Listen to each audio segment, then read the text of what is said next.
जय हिंद साथियों। आज के हमारे ऑडियो कॉन्सेप्ट शो का जो टॉपिक है नीति आयोग है। हमारी चर्चा का विषय है नीति आयोग एक परिचय, नीति आयोग का प्रशासनिक ढांचा, आयोग के उद्देश्य, कैसे योजना आयोग से अलग है नीति आयोग, क्या है नीति आयोग की भूमिका, नीति आयोग की 10 उपलब्धियां, नीति आयोग के समक्ष चुनौतियां, नीति आयोग में क्या हो सकते हैं सुधार। नीति आयोग का परिचय। 1 जनवरी 2015 को एनडीए सरकार ने योजना आयोग को भंग करके उसके स्थान पर नीति आयोग नामक एक संस्थान का गठन किया। नीति आयोग में नीति का फुल फॉर्म है national institution for transforming India. यह एक थिंक टैंक है।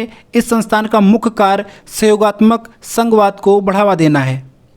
योजना आयोग एवं नीति आयोग की संरचना।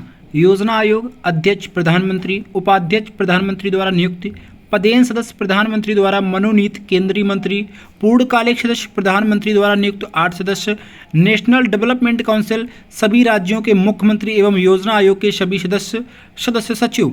नीति आयोग अध्यक्ष प्रधानमंत्री, उपाध्यक्ष प्रधानमंत्री द्वारा नियुक्त, पदेन सदस्य प्रधानमंत्री द्वारा मनोनीत केंद्रीय मंत्री, पूर्णकालिक सदस्य प्रधानमंत्री द्वारा नियुक्त 2 सदस्य, विशेष आमंत्रित सदस्य सभी राज्यों के मुख्यमंत्री एवं संघीय क्षेत्र के उपराज्यपाल, रीजनल काउंसिल विशेष क्षेत्र एवं समय के लिए संबंधित राज्यों के मुख्यमंत्री एवं संघीय क्षेत्रों के उपराज्यपाल, मुख्य कार्यकारी अधिकारी। कॉन्सेप्ट फर्स्ट है नीति आयोग की संरचना। आयोग की संरचना निम्न प्रकार है। अध्यक्ष प्रधानमंत्री, गवर्निंग काउंसिल, इसमें सभी राज्यों के मुख्यमंत्री और केंद्र शासित प्रदेशों के उपराज्यपाल शामिल होंगे। क्षेत्रीय परिषद, विशिष्ट क्षेत्रीय मुद्दों को संबोधित करने के लिए विशेष आमंत्रित सदस्य प्रधानमंत्री द्वारा नामित विभिन्न क्षेत्रों के विशेषज्ञ होते हैं। पूर्णकालिक संगठनात्मक संरचना। प्रधानमंत्री के अध्यक्ष होने के अलावा उपाध्यक्ष प्रधानमंत्री द्वारा नियुक्त, पूर्णकालिक सदस्य, अंशकालिक सदस्य, अग्रणी विश्वविद्यालयों शोध संसाधनों से अधिकतम 2 सदस्य, पदेन सदस्य, केंद्रीय मंत्रिपरिषद से अधिकतम 4 सदस्य प्रधानमंत्री द्वारा नामित होते हैं। मुख्य कार्यकारी अधिकारी सीईओ, भारत सरकार के सचिव स्तर के अधिकारी को प्रधानमंत्री द्वारा एक निश्चित कार्यकाल के लिए चुना जाता है। सचिवालय आवश्यकता अनुसार होता है। नीति आयोग के उद्देश्य। नीति आयोग के मार्गदर्शक सिद्धांत हैं। पहला है अंत्योदय, पंडित दीनदयाल उपाध्याय के अंत्योदय विचारों पर आधारित। दूसरा है समावेशिता तथा संतुलित क्षेत्रीय विकास यानी समावेशी विकास का मॉडल। तीसरा है मुख्य धारा की विकास प्रक्रिया से गांवों को जोड़ना। चौथा है जन सहभागिता। पांचवा है सहकारी एवं प्रतिस्पर्धी संघवाद। छठवां है ज्ञान एवं नवाचार आधारित अर्थव्यवस्था को बढ़ावा देना।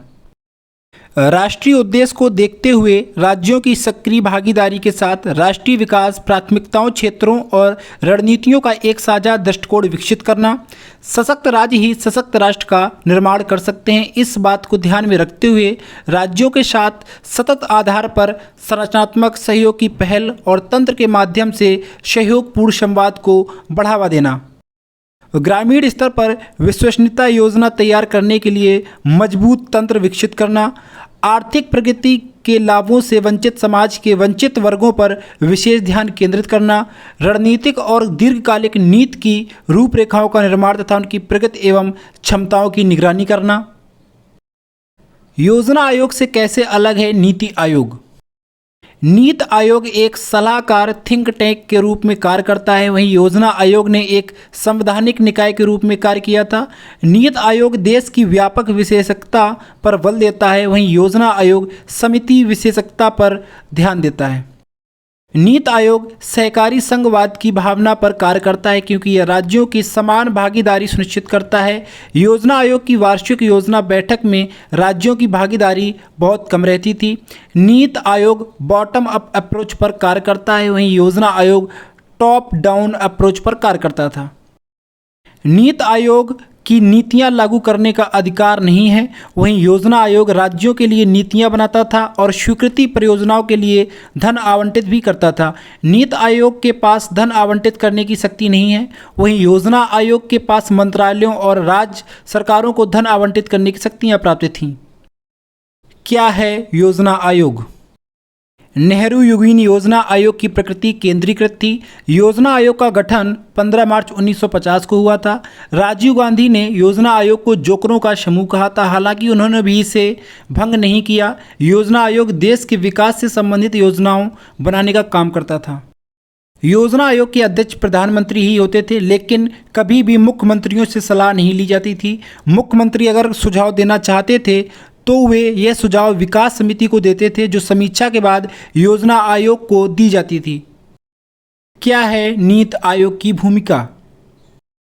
नीति आयोग विकास के एजेंडे के कार्य में तेजी लाने के क्रम में अंतर क्षेत्रीय और अंतर विभागीय मुद्दों के समाधान के लिए मंच प्रदान कर रहा है।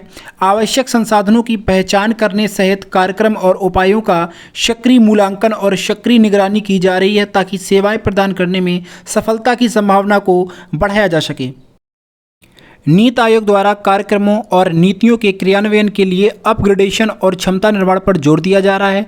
राष्ट्रीय और अंतर्राष्ट्रीय विशेषज्ञों, प्रैक्टिशनरों तथा अन्य हितधारकों के सहयोगात्मक समुदाय के जरिए ज्ञान, नवाचार, उद्यमशीलता की सहायक प्रणाली अपनाई जा रही है। नीति आयोग ने अभिनव भारत @75 के लिए कार्य नीति जारी की है, जिसमें 2022-23 हेतु उद्देश्यों को परिभाषित किया गया है। यह 41 महत्वपूर्ण क्षेत्रों का विस्तृत विवरण है, जिसमें पूर्व में हो चुकी प्रगति को मान्यता दी गई है, प्रगति के मार्ग में बाध्यकारी रुकावटों की पहचान की गई है और स्पष्ट रूप से वर्णित उद्देश्यों को प्राप्त के विषय में सुझाव दिए गए हैं। क्या है नीति आयोग की 10 उपलब्धियाँ? नीति आयोग के तहत सबका साथ सबका विकास के दृष्टिकोण को साकार करने एवं यह सुनिश्चित करने के लिए कि भारत की विकास प्रक्रिया समावेशी रहे, प्रधानमंत्री ने 5 जनवरी 2018 को आकांक्षापूर्ण जिला कार्यक्रम की शुरुआत की थी। यह संतुलित क्षेत्रीय विकास के लिए एक चुनौती प्रस्तुत करने वाले 115 निर्धारित जिलों में शीघ्रतम रूपांतरण की विशेष पहल है। स्वस्थ प्रदेश प्रगतिशील भारत नाम से रिपोर्ट समग्र जल प्रबंधन सूचकांक, स्कूली शिक्षा गुणवत्ता सूचकांक, भारत संधारणीय विकास लक्ष्य सूचकांक एवं डिजिटल रूपांतरण सूचकांक आदि प्रमुख इंडेक्स जारी करता है। नीति आयोग के साथ कार्यक्रम का उद्देश्य सामाजिक क्षेत्र संकेतकों में सुधार एवं तकनीकी मदद प्रदान करना है। इसमें 3 वर्ष तक प्रदेशों के 2 महत्वपूर्ण सामाजिक क्षेत्रों शिक्षा एवं स्वास्थ्य में रूपांतरण की शुरुआत करने की बात कही गई है।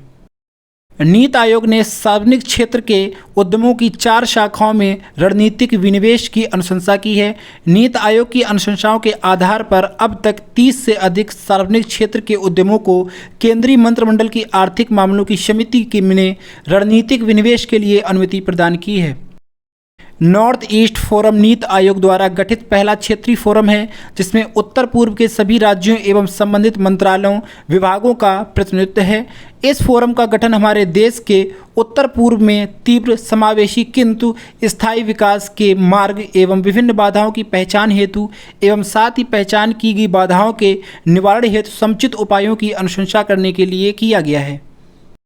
द्वीप विकास एजेंसी IDA की स्थापना जून 2017 में भारत के गृह मंत्री की अध्यक्षता एवं नीति आयोग के मुख्य कार्यकारी अधिकारी के संयोजन में की गई थी। यह एजेंसियां निर्धारित द्वीपों के विकास की प्रगति से संबंधित समीक्षा का कामकाज देखती हैं। नीति आयोग एक विस्तृत SDG इंडिया इंडेक्स तैयार कर रहा है, जिसमें संधारणीय विकास लक्ष्यों पर प्रदेशों केंद्र शासित प्रदेशों के प्रदर्शन का मापन करने के लिए संकेतक मौजूद हैं। देश में संधारणीय विकास लक्ष्यों की प्रगति की निगरानी के लिए एक गतिशील राष्ट्रीय डैशबोर्ड की रचना भी की जा रही है। नीति आयोग ने व्यापक परामर्श की प्रक्रिया के बाद राष्ट्रीय पोषण नीति की भी शुरुआत की है। भारत ने अगले 3 वर्ष में पोषण संबंधी परिणामों में बढ़ोतरी के उद्देश्य से पोषण अभियान शुरू किया गया है। हाई स्कूल के स्तर पर अटल टिंकरिंग लैब ATL स्थापित करने की फ्लैगशिप योजना के अंतर्गत अटल नवाचार मिशन ने भारत के सभी राज्यों में 2400 से अधिक अटल टिंकरिंग लैब स्कूलों का चयन किया है। आयोग ने राज्यों में अनेक सुधारों को भी प्रोत्साहन दिया है। इसने एक आदर्श भूमि पट्टा कानून को निरूपित किया है। आयोग ने कृषि विपणन में सुधारों के लिए एक अभियान चलाया है। इसने विभिन्न मंत्रालयों के पास राज्यों के लंबित पड़े मामलों के शीघ्र निपटाने के भी प्रयास किए हैं। क्या है नीति आयोग के समक्ष चुनौतियाँ? ग्लोबल फुटप्रिंट नेटवर्क रिपोर्ट के अनुसार हमने इस वर्ष के 7 महीनों में ही साल भर के प्राकृतिक संसाधनों का दोहन कर लिया है। आगे आने वाले वर्षों में भी हमारी जनसंख्या उस सीमा तक पहुंच जाएगी जिसकी आवश्यकताओं की आपूर्ति अत्यंत कठिन हो जाएगी। इस संकट से उबरने के लिए जल, पोषण, स्वास्थ्य, मानवीय संसाधन, शिक्षा, ऊर्जा एवं अन्य संसाधनों की उपलब्धता के लिए दूरदर्शिता एवं पूर्वानुमान लगाने की आवश्यकता है। अगले 25 वर्षों में हमारे यहाँ वृद्धों की यानी 64 वर्ष से ऊपर की जनसंख्या लगभग दोगुनी हो जाएगी। इस वर्ग को स्वास्थ्य सेवाओं की तत्काल आवश्यकता होती है। नीति आयोग को इसके लिए जापान जैसे देश, जहाँ वृद्धों की जनसंख्या अधिक है, से सबक लेकर अपनी आवश्यकताओं के अनुरूप भविष्य की नीतियाँ गढ़नी होंगी। कृषि उत्पादकता एवं लाभ को केंद्र में रखकर प्रत्येक को एक उत्पादक काम से जोड़ना प्रधानमंत्री का सपना है। इस प्रकार असमानताओं को दूर करते हुए प्रति व्यक्ति आय को बढ़ाना नीति आयोग के लिए चुनौतीपूर्ण होगा। साथ ही पर्यावरणीय चुनौतियों का भी सामना करना होगा। आने वाले वर्षों में स्मार्ट सिटी जैसी योजनाओं पर काम करने के साथ ही ग्रामीण कस्बों एवं शहरी क्षेत्रों के बीच बुनियादी ढांचों की दूरी को कम करना होगा। साथ ही एक ऐसा सामाजिक आर्थिक स्वरूप को गढ़ना है जिससे हमारी प्रगति के साथ सामाजिक, सांस्कृतिक एवं नैतिक सामंजस्य का ढांचा बना रहे। क्या है नीति आयोग में कुछ सुधार की जरूरी? वर्तमान प्रधानमंत्री ने 2015 में योजना आयोग का विघटन करके national institute of transforming India NITI Aayog का गठन किया था। समय के साथ अपेक्षाओं पर खरा न उतर पाने के कारण नीति आयोग पर आज प्रश्न चिन्ह खड़ा कर दिया गया है। इसकी सार्थकता की जांच परखे जाने की जरूरत है। वास्तव में तो नीति आयोग चार्टर में पुराने कार्यक्रम को एक नया जामा पहना दिया है। इसमें ऐसे नए तरीके अपनाए जाने की आवश्यकता है जो सहभागिता का मार्ग दिखाए। सरकार को चाहिए कि वह इसकी कार्यप्रणाली की समीक्षा करते हुए इसकी क्षमताओं को इस प्रकार से बढ़ाए कि आगामी वर्षों का लक्ष्य घोषित करने वाली संस्था मात्र न रहकर अपनी भूमिका की प्रगति भी दिखाए।